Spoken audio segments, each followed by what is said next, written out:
Welcome back to Monday Night Live. An entrepreneur that has been disrupting the lead generation industry.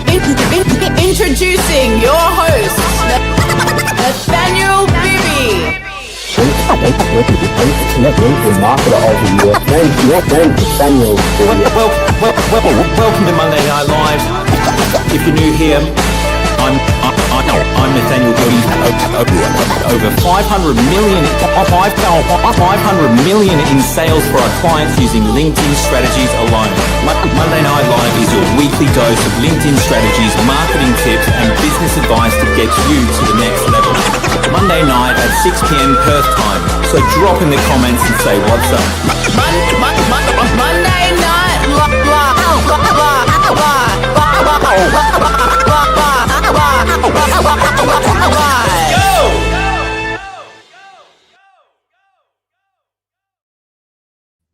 Legends, welcome to Monday Night Live. I am super pumped for tonight's session. LinkedIn lead generation. It's my favorite topic to talk about. So drop in the comments and say what's up, and let's get stuck into it, man. Lead generation has changed, hasn't it? Those spray and pray tactics, they're not just dead, they are embarrassing. Decision makers, they're savvier, competition is fiercer, and buyers don't trust pitches, they trust people, right? Here's the kicker. It's not a bad thing. In fact, it's the biggest opportunity, I think, right now of this decade, with everything that's going on with AI. Trust people, not pitches. And look, I've used these strategies that I'm going to share with you today to generate over $650 million in client sales that I know about. I've run thousands of campaigns across more than 100 industries, and I see the data every single day. So tonight I'm pulling back the curtains for you, sharing it all with you. There's nothing I hold back. I share everything with my audience. We're going to dive into why cold pitching is the fastest way to kill deals in 2025. The frameworks that I use to turn connections into conversations and that into clients. And the number one secret LinkedIn doesn't want you to know that will fill your inbox with quality leads this year. If you're tired of chasing and you want quality prospects coming to you, this episode, it's your playbook. We'll be here for 30 or 40 minutes. I've got 11 secrets to share with you, and they're just as important as each other. In fact, I've got some real big ones, some gold at the end that you're going to want to stick around for. Now's the time to get your act together and set up your business for huge growth in 2026. It's going to be a big year. A lot of people are going to lose market share. A lot of people are going to gain market share. Trust me when I say this is where the money will be made in 2026 and for the remainder of 2025. So let's go. Drop in the comments. Let me know where you're tuning in from. I can see a few people popping up here. Let me bring some up on the screen here. Welcome, legends. Welcome. Let's go. Drop in the comments. Let me know what city you're tuning in from.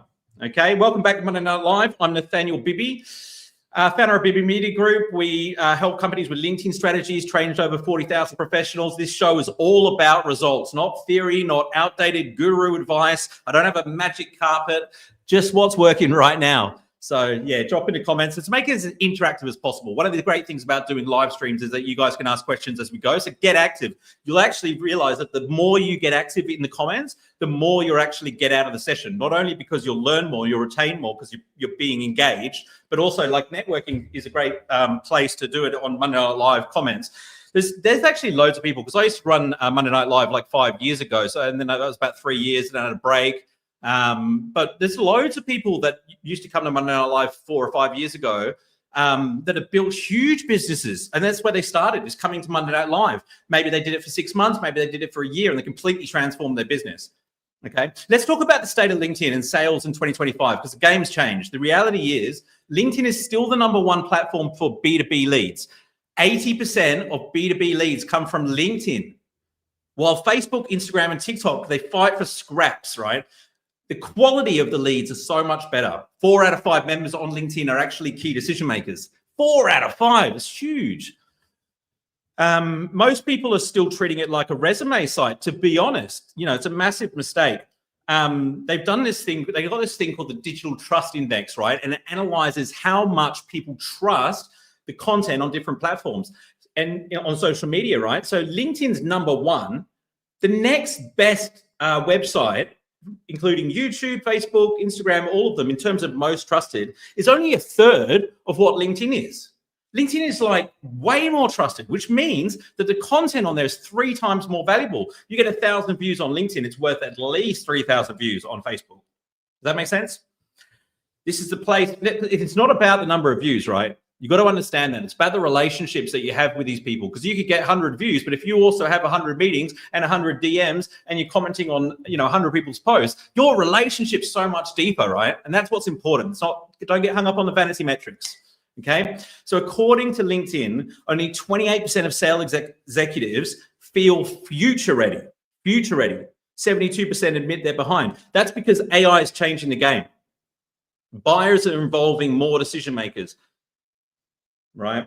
Sometimes I'm just gonna pause for a second here. Let me just bring up the comments. Who we got here? Denmark in the house. We don't have many people coming from Denmark. Welcome. Oh, you're in for a treat. Tonight's a good one to tune in. Thanks for being here. All right, let's keep going, shall we? So the average rep spends 10 hours a week actually selling, like in terms of all the things they do during the week. So if you incorporate AI in your sales process, you can pretty much double that, right? So you will get left behind if you're in sales and you're not incorporating AI, right? So the companies that master LinkedIn lead generation next year will be the ones that start to incorporate AI, right? So just one thing about this AI stuff, because it's not 100% there. It's not like mainstream yet, but ChatGPT keep releasing new updates. It will be this time next year. There won't be a salesperson that's not using AI for prospecting, right? So what do you do to prepare yourself? I'm not suggesting you go out and hire a sales AI agent. I don't think it's ready yet. It's not ready enough to be mainstream, to be self-explanatory. You kind of got to know what you're doing. What I would suggest doing, though, is getting AI ready. So what that means is having these documents put together, getting your data put together. Data is going to be the biggest challenge for businesses, right? So have somewhere that you can access all of your stories, right? So if you want to create content, you can just upload one document and all your stories are there. Have a really detailed brand guide, right? So you can just upload one document and you've got it all there, because you don't know what tool is going to pop up. It might not be ChatGPT, it might be something new, and you don't want to be like having these like back and forth discussions. You want to be ready and have the documents that you'll need to upload. So have to think about what they may be. Maybe a big document of frequently asked questions, but basically you need all the company information, all your IP in a central place so that you can activate AI with ease. Very important. This is what I'm thinking about right now. I'm not hiring AI agents yet, not yet, because trust is so important, right? And so we're going to talk a little bit about that in a minute. Okay. Well, let me bring up this question here. What are the best practices for writing the first message or connection requests?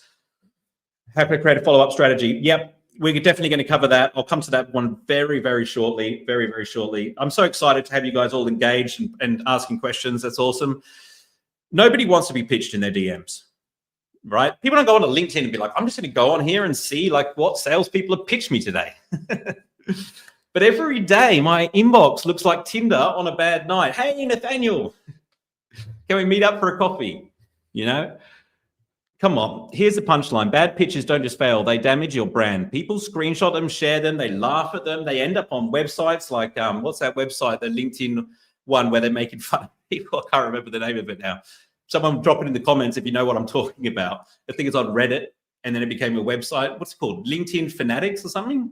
It's hilarious. Anyway, I haven't ended up on there yet. Maybe one day. So your credibility can tank if you start selling to people before they've established that they've got a need or they've asked for information. The truth is selling, as in pushing, doesn't work anymore. Serving does. You're pulling, you're asking questions, right? You may have all these expertise, but you can't just blast it at people that haven't asked for it. You might say, well, this is really going to help you. Listen up. It's just not going to work. That's not the way the world works. That's not the way people learn.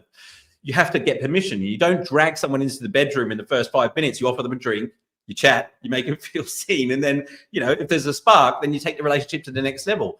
Okay. So this is what you've got to be thinking about when you're prospecting. Like, you've got to get permission to share the information. The only way you can do that is establish whether or not they have the problem that you solve.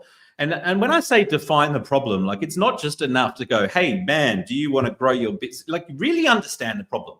Like, really understand the problem. Like when they tell you the problem, just say back to them, just so I understand. is the real problem this? And say, but like, make sure you nail the problem, because you can't present a solution until you know what the problem is. Not well, because you're just going to tell them all the stuff they're not interested in, and they're going to feel that they're not heard because they're thinking about their problem, and you need to solve that for them. That's the way that you make sales. Okay, let's challenge a belief here. The myth that volume wins, right? So who sends the most sales letters? Who sends the most DMs? Who posts the most content? My goodness. Volume doesn't win, my friends. You can send 100 spammy DMs. You can send 1,000 and get nothing very easily. Lots of companies do this. You're probably getting a lot of the messages in your inbox. They're the ones that you archive, delete, and ignore. If you can send 10 thoughtful DMs, and when I say thoughtful, not just thoughtful in terms of like you've written a lot of information, it's actually showing interest in the other person. Showing interest in the other person, write that down. Curiosity wins, not agenda. You don't go into a sales conversation with an agenda, you go in with curiosity, because it's very difficult to build a relationship with somebody when you're trying to extract value from them. Does that make sense?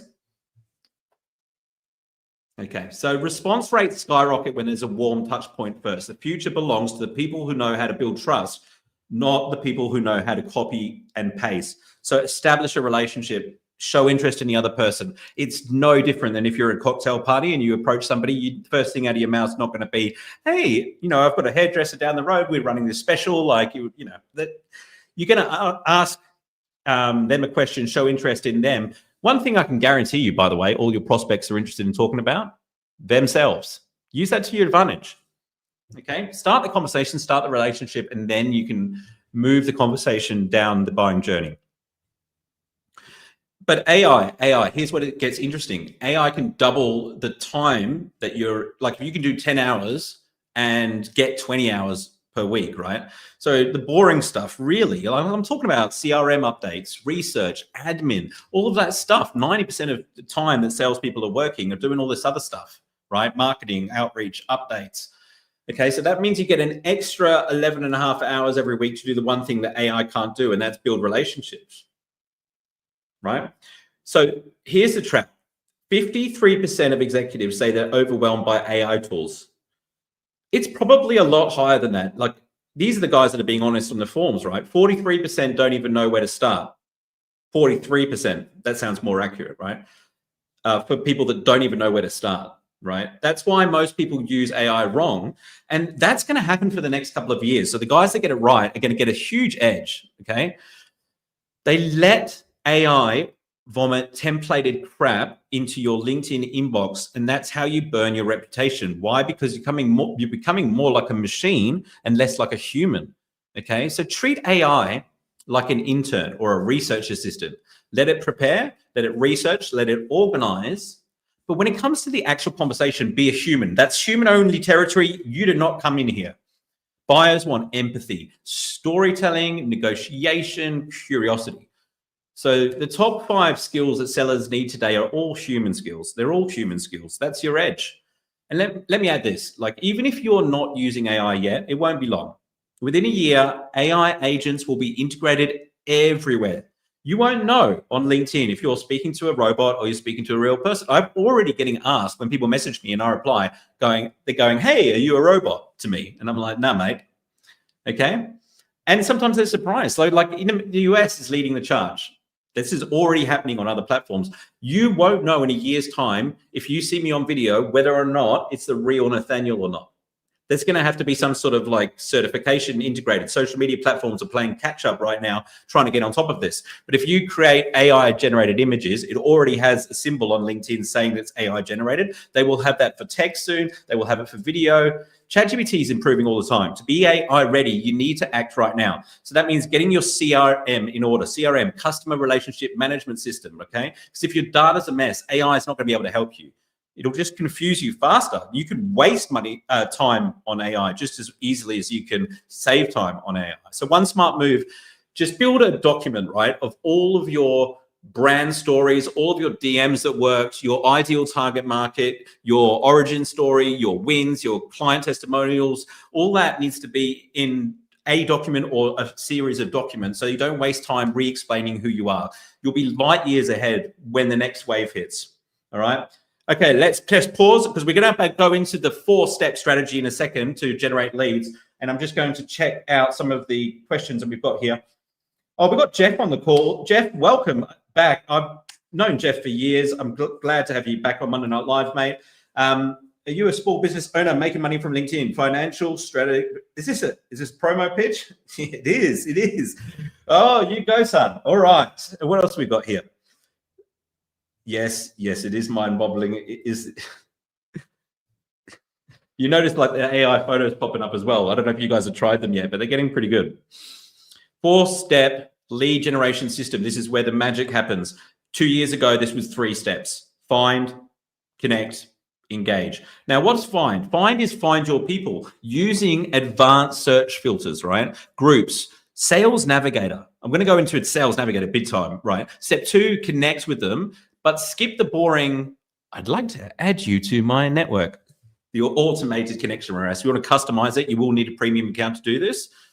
They made it so much, they made it harder and harder to do it with a free account. So now you just have to get a premium just so you can customize the invite.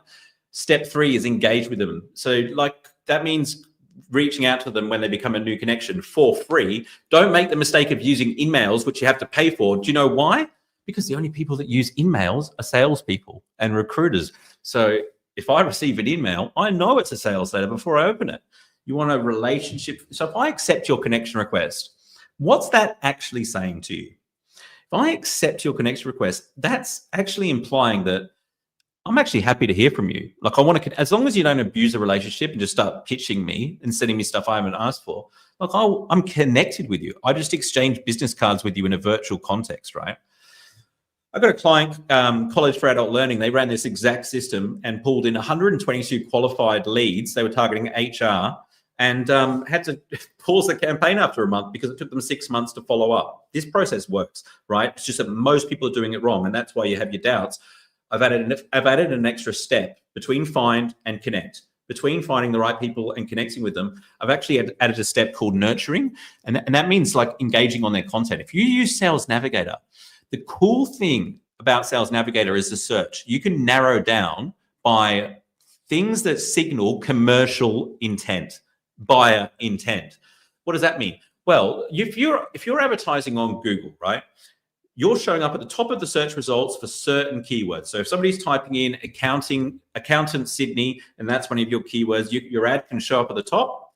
And if somebody's searching for accountant Sydney, they have commercial intent. Well, they could have commercial intent, right? But you don't know who it is that's going to be clicking on your ad. Like it could be a student that's just doing some research for a paper. It could be somebody looking for a job. It could be a small business. It could be a big business. It could be an individual doing their tax. Like you don't know who the target is, but you know that they have some sort of commercial intent, probably. Now, LinkedIn actually works the opposite way. So hear me out. So you can target exactly what type of business, what industry, what job title, right? But you don't know necessarily if they're looking for an accountant. Fair to say? So now with Sales Navigator, the fact that you can narrow down by intent signals, so a couple of things that you want to use on Sales Navigator, like posted recently means that if they've posted in the last 30 days or 90 days, what does that tell you? It means they're active on LinkedIn. If they're posting, they're going to be checking LinkedIn. They're going to be responding to comments. If you engage on their content and drop a thoughtful comment, not just some rubbish, you've got to get out of your mind the outcome. Don't think about sales. Do not put a call to action in the comments on their post, right? Add some value. Think about their audience. What can you add value to that post for the audience that are seeing it? Because what's going to happen is if people read your comment, it's actually going to show up just below the post in the other person's feed, right? Which means a lot of their network are going to see it. That's why a lot of people comment on competitors' posts. It's not a bad strategy.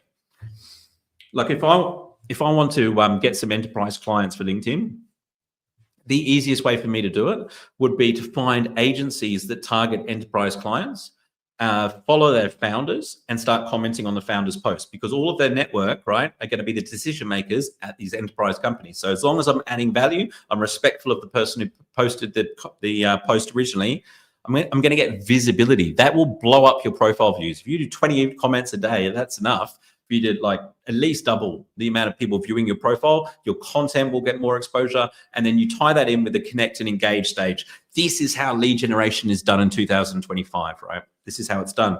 It's the most powerful way. Like last year, we were getting between Find and Connect, we're getting about a 35% conversion rate, which is exceptionally good. Like you want to aim for a minimum of 15%, but 35% is great.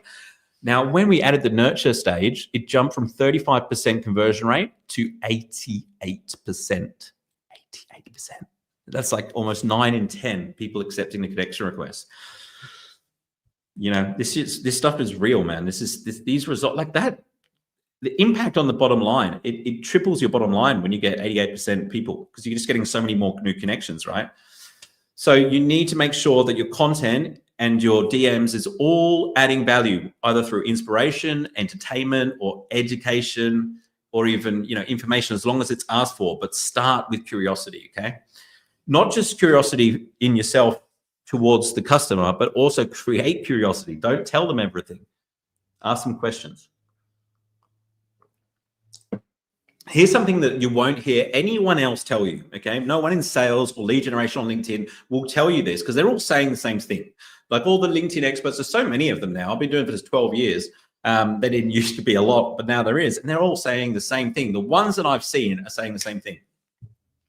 Oh, you know, this is how I made $3,000 in 5 minutes. And this, you know, like the thing that they don't tell you is most of your selling happens before you even do a post or send a message, okay? The average decision maker reads at least 10 pieces of content before they make a decision, right? So that if you're showing up, they're going to be stalking you. You have to be showing up at the top of Google. And the easiest way to do that is through your LinkedIn profile by making sure it's optimized for keywords. It blows my mind that people spend $20,000 on a website and try and optimize it for accountant Sydney or real estate agent Perth, like some of the most competitive keywords, right? So they're not going to get any traffic because they're competing with companies who've been doing it for years, right? When they set up the LinkedIn profile, they're literally uploading their CV. Like you just invested $20,000 on a website that no one's going to get to, right? Unless they search for your brand name. And the SEO companies will be like, we've got you all these visitors. The people searching for your brand name, they're going to end up on your website anyway, right? As long as you've got the domain.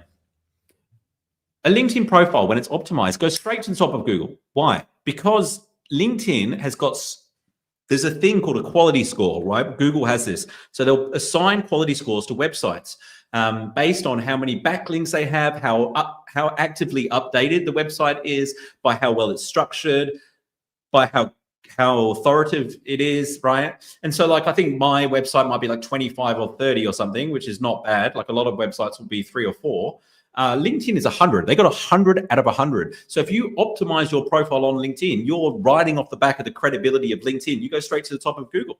You just need to customize your URL, your headline, and your about section. That's really important because 40% of people that end up on your profile, they don't come from LinkedIn. They're coming from Google. So if you're not showing up when people search for your name, that's a huge thing that can make a difference, right? And then you want to have content that people can binge consume, okay? And it has to add value because the mere exposure effect states the more times that somebody is exposed to your brand, the more familiar you become. The more familiar you become, the more likely they are to buy from you than the next person. The more likely they are to trust you. That's why you see Coca-Cola have billboards everywhere just with their logo, because they're more familiar. Therefore, people are more likely, they know this, they understand this. McDonald's, you see this everywhere. That's why companies spend billions of dollars just to put their watches on the wrist of actors in movies, right? You need to use this in your sales and lead generation and marketing strategy, okay? So you've got to be building your case constantly. And it means showing up consistently, right? Your competitors will be doing this. It's easy to create content now, right? Because of AI, but it's not easy to build trust because 99% of people are doing it wrong. I guarantee you it's at least 95%, but I'm going to go with 99%, okay? So LinkedIn algorithm also resurfaces old content if it's relevant. You'll notice if you just connect with somebody, sometimes it'll show you a post from like 3 or 4 weeks ago. But remember, you can't eat views, you can't eat likes, stop chasing vanity metrics. Think about dwell time, like how long are people spending on your content, on your profile, and are they converting to offline conversations? All right, let me jump to the comments here, legends. Hello, welcome. How do you use LinkedIn for ads and seeking contracts? Most of the time when I get inquiries for LinkedIn ads, I don't end up selling them LinkedIn ads. For most businesses, not right yet. It's getting so much better though. I tell you what, it's not far off. It's just expensive, right? It's expensive, but the content is 3 times more valuable than other platforms. So I think LinkedIn ads is great for some businesses, but if you need immediate return on investment, it's something you're going to have to test. You're going to have to throw a few $1,000 there and see what works. Definitely use lead gen forms, and definitely be doing organic content. Do not start running ads on LinkedIn until you have an organic content strategy, because the best way to create return on investment from your ads is to get them into your ecosystem. You don't just want to they either inquire or they don't, then you lose them. You want them to inquire, and if they don't, they follow your page and see your organic content and you build trust, and then later on they become a client. Does that make sense? I thought nobody uses Google anymore. Well, Google's becoming AI as well, right? Perplexity is the new Google. No, trust me, mate. Not everyone's using Perplexity. I totally get where you're coming from, and AI is important. AI is looking at LinkedIn too, by the way. Like if you ask AI, to say who is Alexander Becker to AI, right? It's probably going to pull up stuff off your LinkedIn profile. So it's not just Google. Yeah, cool. I haven't used Perplexity. I've got ChatGPT, man, right? Which keeps me on my toes because it keeps getting better. We've got a love-hate relationship, me and GPT, to be honest. Okay, so human skills are the real edge. Like, a big misconception is AI will replace salespeople. I don't believe that is true at all. Sales is still human. Roles requiring relationship development, they're going to be growing, right? I think it's going to create more jobs in sales. But you need empathy, negotiation, storytelling. You need to build a relationship. Like, I was having a beer with a mate last week, and he doesn't use social media at all, right? And he's like, "Oh, I'm going to get on there because he's in the building industry, very successful business. It's all about relationships in that space. Because I need to get on there because my daughter's getting older, and I need to be able to teach her about how to use technology, right?" And I said, you know what? She's going to learn that stuff on her own. What's actually going to be really valuable for her to learn is to learn how to build relationships like you do already right now. Because when these kids growing up, they're going to spend all this time on these devices. I got these Ray-Bans the other day that have got AI in them, the Meta Ray-Bans. Like, the kids are going to be used to this. But the kids that are like, my daughter's 3, by the time she's graduates from high school, they're all going to have either glasses or a chip with AI in them. So the skill that's going to be less prevalent is going to be the one to actually build a human relationship with people. That's actually going to be not familiar to them because they're not doing it as much, right? It makes sense. That's why we all suck at LinkedIn, right? Or we do when we start. We're used to building relationships in person. So as soon as we get behind a keyboard, our social skills go out the window. Like, I'm telling you about empathy. That's second nature in person, but I have to, on the screen, you actually have to learn about it because people lose all their empathy when they get behind the keyboard. So here's the challenge. Stop hiding behind this thing, right? Like I just said, use LinkedIn to open the door, but then take the conversation offline and build real relationships. I'll tell you right now, one thing I can tell you for sure, if you want to make more sales, have more conversations. Conversations lead to relationships. Relationships, if they're with the right people, will lead to sales. It's as simple as that. Okay. Now, when you're on the phone, because the first step will be on the phone or a Google meeting or whatever, right? So you're not going to meet with people straight away. Why? Because it's going to take too much time out of your day and their day, and you don't even know if it's worth having a conversation yet because you're not doing it all in private message. So let's talk about what happens when you get on the call. Too many people will do well on LinkedIn, then completely drop the ball when they get someone on the phone. They're like, so how are you today? Like, you need to frame the conversation, okay? If you're talking more than you're listening, I don't care what you're saying. You're losing because the more you talk, the more they're tuning out, right? So the first call is not about selling. It's not about educating. It's about discovery, asking questions, and building a relationship. Get them talking right away, Okay. It's very different to a cold call because you don't have to explain who you are and why you're calling, but you still need to frame the conversation. You need to show them that you're in charge and they can relax into the call. Okay. So one of the things I like to say when I get on a call with somebody from LinkedIn is, hey, thanks for taking the time to hop on the call today. They're always pre-framed that it's a 15-minute call. We've got about 15 minutes today. So what I want to do is just find out a bit more about your business and where you're at to see if it's worthwhile us continuing the conversation or not. Is it okay if I ask you some questions and take some notes while I go? And they're like, oh yeah, cool. Okay. And then I'll ask them like, how did you get into this business anyway? Because you want to get them talking straight away, right? They'll tell you all sorts of things. If you ask them an open-ended question like, how did you get into this business anyway? You'll be surprised. Whatever's top of mind will probably come out. And if it doesn't, I would say, hey, so what's been on your mind lately? And they might tell me, and I'll be like, what else? You'll get to the real problem pretty quickly. And they know what you do. So they're going to already be pre-framed to tell you about problems that you know, to do with your industry. They'll hang up thinking this person really understands me. Then you've won. Okay. You make sure you book the second appointment after that call. Keep it to 15 minutes. Doesn't need to be longer than that. You're doing longer than that, you're just talking too much, right? And then you just guide them to the next step naturally. So the next step is, you know, I'll go away, come up with a couple of solutions. I can't wait to share what I've got in store for you. They're going to be between one option will be like in the 3,000 to 5,000 a month mark. Another option will be more like 8,000 to 10,000. Is that in your ballpark? Make sure you don't put a proposal together before you know whether they have budget, because you're wasting their time and you're wasting your time. Don't waste people's time. Be respectful of people's time. I see some of the people in the chat are answering each other's questions. I agree with that. Communicate more. Simplest way to measure effectiveness lead generation is to track the number of leads and the return on investment. You want to know where the problem is. So you track, find, connect, engage. Every step of that process needs to have a conversion rate, needs to be measured. You need to know how many meetings you're having to make how many sales, what the average transaction size is. So you can work out if things aren't working, where the problem is. Too many people like run LinkedIn lead generation and they go, oh, it's not working. I'm not going to do it anymore. But I'm like, hang on. Which part of it's not working? Because we could like narrow down on that and focus and fix it. But the problem is if they're not measuring this stuff, we don't know which area to fix. This is the most valuable thing that I do in my business when I run lead generation campaigns is I measure everything, because they don't always work right away. Sometimes in 2 months' time, we're like, okay, this isn't working. Let's have a look at all the numbers.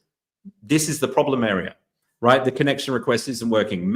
We need to either change the connection request script or we need to change the target market, right? Once we've nailed that part of it, then everything else works, right? Because the conversion rates are good. Does that make sense? I hope you're getting value out of this, guys. I'm going to go on a little bit longer, right? Because I've still got a couple more secrets to go through, okay? When I started my career, I was in Thailand. I was in Phuket building websites, and I got a website for the company I was working for to the top of Google for property investment Thailand. We went from getting like 1 lead every 3 weeks to 10 leads a day, right? Ranked to the top of Google. And then there was this company in Hong Kong that heard I could get websites to the top of Google, and they recruited me. And pretty much while I was on the plane to Hong Kong, Google updates its algorithm. And all of a sudden, all the things I was doing to get websites to the top of Google didn't work anymore. So I get to this new role and they're like wondering, like, you know, is this guy going to perform? And all the websites that I'd updated with SEO were now not on page 1 anymore. They were like on page 50 because I was using tactics to manipulate the algorithm. So I just, what am I going to do? And AdWords had just been introduced. So I learned about Google AdWords, right? Became a gun on that. AdWords, every time somebody clicks on your ad, you pay, you know, like if you're in real estate or something or accounting, you would pay $50 a click, right? Back then it was 50 cents. So when you're early, right, you can get a massive edge. But here's the important lesson, right, from doing that, you know, and now social media and, you know, it's not AdWords anymore. But in order to be competitive, you have to have the ability to adapt. That's the most important skill in marketing. That's what I've learned, because like LinkedIn works now. If tomorrow it's knocking on doors, believe me, I'll be out knocking on doors. It's about what's most effective. I'm not like romantic about LinkedIn or whatever. So you have to have the ability to adapt. And I'm telling you right now, you have to be thinking about AI because it's got the capabilities to wipe you out of business. It's bigger than the internet, I believe. It's huge. It's huge. And in 15 years' time, it's just going to be second nature to everything, okay? So that's the lesson. Marketing rewards those who adapt fastest. Same with salespeople. Be loads of salespeople going out of business because they just don't want to change. It's like a bias, right? One thing that most salespeople overlook is curiosity. Asking open-ended questions like, what's worrying you today gives people the chance to share what's been eating at them, right? That's when clarity happens, right? Don't offer a solution until you found out if they have the problem you solve and you've got permission to share it. And the research shows, by the way, that people actually retain far more when they participate rather than when you just lecture them. Okay, you get like 5% retention if you lecture them, right? If they're reading, maybe 10%, I don't know. Like in a week's time, most people have forgot what you told them, right? So when you do a sales call, you've got to treat it like a coaching call. Include moments in your calls where you're like getting buy-in, get them to reflect or tell you what is useful, right? Like what I'm going to ask you at the end of this session, like what did you find most useful in this episode of Monday? In fact, drop it in the comments right now. What did you find most useful so far? As you actively participate, it causes you to like actually think about it. That's when the learning happens. It happens like after the workshop or when you actually activate the brain and think about what was said and how that is valuable to you, if that makes sense. I want to talk quickly about retention. I've been thinking a lot about retention lately because it's the easiest way to boost revenue, okay? Everyone obsesses over lead generation, but let's be real. Retention is where the profit is. Think about it. Acquiring a new customer costs 5 times more than retaining an existing one. But most sales pipelines are built to close, not to keep. The salesperson quite often will hand you over to an account manager and never speak to you again. So like retention is, how long a client stays with you for. There's a formula for working that out. You'll have to Google it. But, you need to get people, the expectations and the service delivery need to be aligned, okay? Your proposal needs to lay out expectations, okay? You need to check in with them. If you're a salesperson, be checking in with the people you sold to 30, 60, 90 days. Send feedback forms. Feedback forms are a huge way to generate leads and get more clients and get clients to stick around longer. A retained client will pay you for a long time, right? You get them to stay with you for 12 months instead of 6 months, you just doubled your profit at least. Because it's more than that because you don't spend money on marketing. Consistency. Most people dabble on LinkedIn and TikTok and Instagram and wherever else. They post once, they goes for a week, they might post regularly, 2 a week and then stop for a month. Top performers, they treat all of them. They treat LinkedIn like brushing their teeth. Whether it's daily or it's twice a week, it's non-negotiables planned in advance. You have to be consistent, because it teaches people that they can rely on you, that you're not going to let them down. It's very important. People who show up every day, they are getting massive results right now. They're building trust, brand, and pipeline. Your problem is in competition. It's inconsistency. I've had the same problem in the past as well. LinkedIn becomes the most predictable lead generation machine you've ever had. If you're consistent, how can it be predictable if you're not predictable? I want to end with this one. Create remarkable experiences and build tribes, right? If you've read a book by Seth Godin called The Purple Cow, it's like, okay, so, and I can relate to this, in Perth, I took my daughter down south to Margaret River, beautiful part of Australia. And we're driving along and we saw cows on the way down. The first time we saw them, she's like, cow, cow, cow, and we stopped and had a look at them. And then, by day 2, it's like, the cows were just like not exciting anymore, kangaroos and all that. She's seen them once, so we're not stopping the car anymore. Now, if you think about your business like a cow, right? If we saw a purple cow, we would have stopped, we would have got out, we would have taken photos. She'd probably want to meet the cow. So what Seth Godin's suggesting is, what's your purple cow? What makes your business make people want to stop and engage? And not only that, but talk about it, okay? Lead generation is not just about clicks and conversions. It's about creating valuable, remarkable experiences that make people want to stay connected with you. The biggest mistake in marketing today is chasing short-term clicks instead of creating enduring trust and talk triggers, okay? Marketing is about telling stories, but also giving your audience and your customers stories to tell. Does that make sense? So what can you do? What can you implement in your business? What can you do in the onboarding call to get people to talk about your brand? And it's just simple stuff. Like when I bring on a new client and we send them the form to fill out to get their brief, there's just a little GIF in there that's like of Leonardo DiCaprio with his cocktail glass, and it says, he holds it up and it says, "Let's get some leads, ladies and gentlemen." Right? Things like, just little things like that. I know there's a dentist that's got like a that makes buns or donuts or something in its clinic, just a talk trigger, right? But the point is, like, think about something that you could implement in your business. It's not going to cost you a fortune. Then we'll get people talking.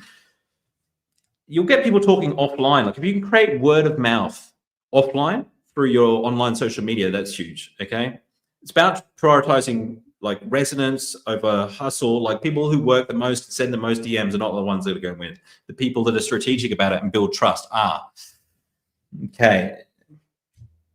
Yeah. Which metrics are most important? Yes. So the metric that's most important is return on investment. Okay. Marketing and sales, if this was marketing and this is sales, they're interlinked. They're interlinked. If you're a salesperson, you have to be a marketer and vice versa. That is the heartbeat of your business. And here's a hard truth. If you don't get sales and marketing right, at least 50% of businesses listening right now, they won't be around in a few years' time. I'm not trying to scare you. That's reality. Most businesses fail. In fact, it's like in 10 years, like 90% of businesses don't work out, right?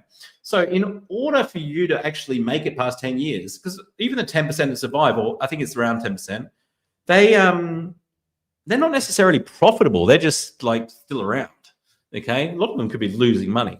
So if you want to be successful in business, you've actually got to do what most people, if you're doing what everyone else is doing, you're doing something wrong. Big time. You can't be doing what everyone else is doing. You've got to do differently. You've got to think about every step of your business, everything that you do, how do I do it differently? Don't just outsource your marketing to an agency that doesn't know what they're doing, or they have 100 clients that they're looking after with one account manager. And by the way, 90% of agencies do this. You've got to get the right people in your corner that you trust, right? Because never has it been more important to make the right marketing moves than right now. My clients are very fortunate because they know they can trust me, right? I don't always do the work. Sometimes I find outsourced service providers, but I know the questions to ask. I hire the right people for them. Okay. I know we've gone for 40 minutes. I'm almost getting to the punchline, but I have to say, like, curiosity, cultivating it in your business is not just a sales trick. It's culture. Like, what does your customer want? Like, be actively curious. Like, I genuinely want to know more about you. What's most useful for you today? How can I add the most value? When I get asked to go on a podcast, people are like, what do you want to talk about?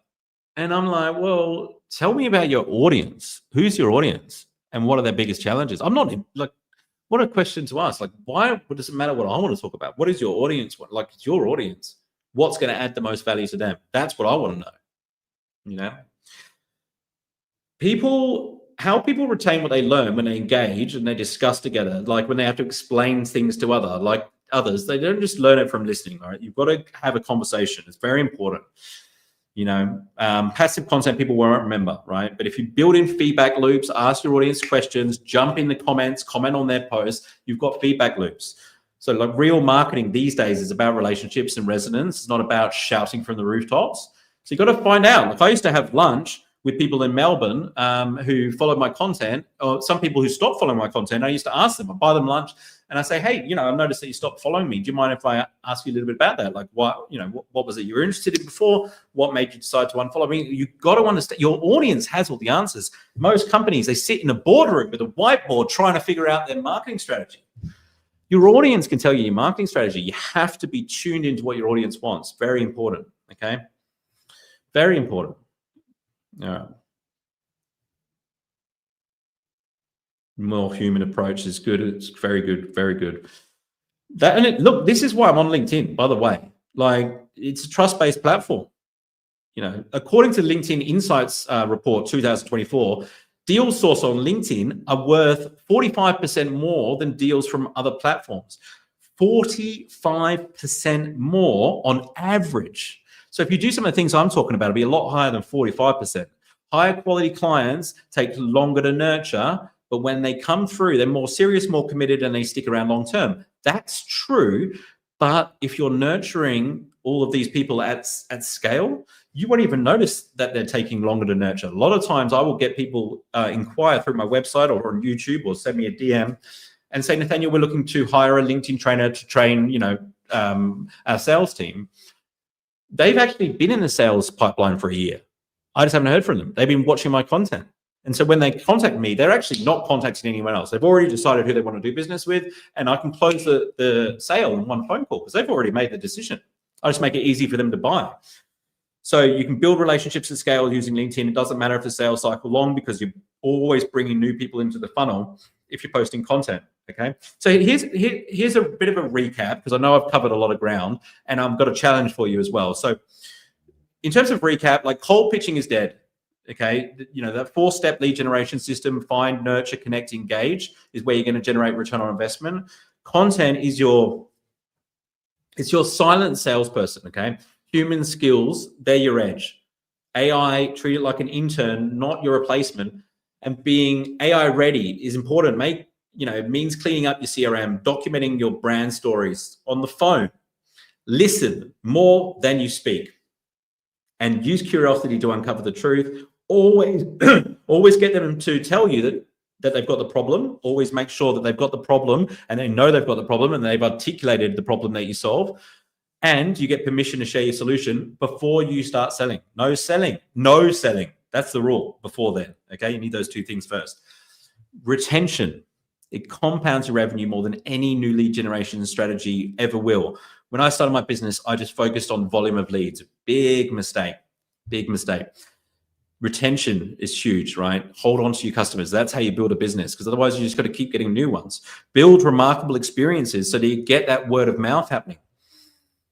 It's too much to ask somebody to go and sell for you and say, oh, I've got this accountant and he does my bookkeeping and he's always on time and he's really good. Like they need a story, right? I've got this accounting. He sent me this cool t-shirt, whatever, have something to talk about, give them something to talk about. Okay.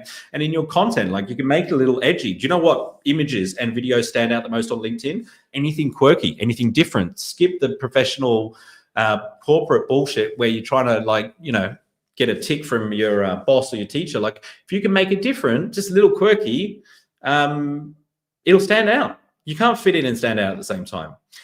My challenge to you is audit your last 5 DMs to prospects, your last 5 posts, whatever it was, and your last 5 client touch points, whether they were calls, whatever, okay?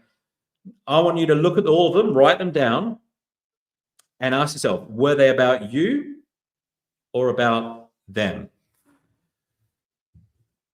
Then ask yourself, were they really about you or about them? And then I want you to rewrite each of them using tonight's frameworks. If you're going to do that challenge, drop accept in the comments. I want to see who you are because you're my type of people. Don't just learn this stuff. Don't just walk away and go, that was really cool. Actually take action. There's very few will. But those are the ones that are going to come back to me and say, you know what, Monday Night Live had a really big impact on me. I went to that lead generation episode and I changed this, and that's when I started getting results. Unless you do the action, this knowledge is useless. Has anyone here been skydiving? I love it. I see your t-shirt. No likes. Likes don't pay the bills, guys. Likes don't pay the bills. Love it. Okay, let me leave you with this story, okay? So if you've been skydiving, you'll know what I'm talking about. I'm scared of heights. It's one of my biggest fears. I went to this Tony Robbins seminar on the Gold Coast about 7 or 8 years ago. And Tony is he's the world's best speaker. And he was walking around and he sort of looked at me, pointed at me. And, he was talking in the room, but it felt like he was talking to me, looked me straight in the eye. And he said, the only thing that trumps fear, that beats fear, is massive action. And I was like, why is the guy looking at me when he says that? What am I? And then I thought, what am I afraid of? And I just wrote down on a piece of paper, heights. And so I got my phone out during the seminar and I booked a skydive for the next day. I was just like, I'm going to go do this, right? When I jumped out of that plane, there was this guy strapped to my back who knew exactly when to pull the chute, exactly where to land. I didn't know any of that stuff. I was petrified. I've got a video of me getting thrown out of the plane and I'm just like, right? you know, when we landed on the beach, there was actually a young girl there, and she was like, "Oh, how was it?" I was like, "Yeah, that was great. Were you scared?" Nah. And then when I walked into the sales office, they're playing the video of me jumping out of the plane, and they're all having a laugh. It was awesome. But I didn't know where to land. I didn't know when to pull the chute. And the reason that I did have a successful experience and I survived, even though I was terrified, is because I had someone guiding me on the back that had done thousands of jumps. That's what I'm offering you with Monday Night Live, right? It's about having that expert strapped to your back, guiding you where to go. And I don't need anything for this. You don't need to invest any money. This is for free. This is something that I just do for the community. My clients don't come to Monday Night Live. They don't have time, right? That's why they outsource it to me. So I'm not here to sell you anything. The truth is the best commitment that you can make tonight isn't just to do one post tomorrow or send a few DMs this week, because that motivation will fade. What the best thing you can do is make a decision that's going to pull you towards your goal. Because I guarantee you, if you make a commitment like going to Monday Night Live every week for the next 12 months, I guarantee in a year's time, you'll have a completely different business. I've seen people do it that came 4 or 5 years ago. You know, they proactively decided that if I make a decision and I put this in my calendar and I do it every week, it's going to transform my life, right? So a week later, motivation will fade. You'll forget what you heard. If you come like, you know, just sporadically, you're not going to get the accountability, the momentum, and you're not going to network with the other people doing the same thing. About 5% take action when I do training. Doesn't matter how good the training is. You know, even Tony Robbins gets the same, you know, amount of people take action. And that's why they put so much time into like the process after you do the training, right? But I'm doing this every week. It's free. The problem with free is you're not invested, so you don't show up, right? That's the only problem with it, because people don't seem to value when it's free. But here's what I'm going to suggest. Be the exception. Be the person that does value something that's free. You know what I'm saying? Because you'll be sharper, more consistent, more connected, and miles ahead of the competition. I'm not trying to sell you anything. I'm just trying to transform your business here. If you want more, head to YouTube. That's where I've got all my long form content. Just search Nathaniel Bibby. You'll find my channel. Loads of videos on there, loads of keynotes, loads of private client meetings. Grab the free resources that I've got on my website and in my LinkedIn featured section. Turn on my notifications. Go to my profile, turn on the notifications so you don't miss next week's Monday Night Live. Knowledge is useless without execution. Be the exception, be the unique one, be the one that does value something that's free, because you can see where it's going to take your life. Get out there and execute. And as always, stay legendary. And remember, likes don't pay the bills. All right. Thanks for being here, guys. I'll see you next week.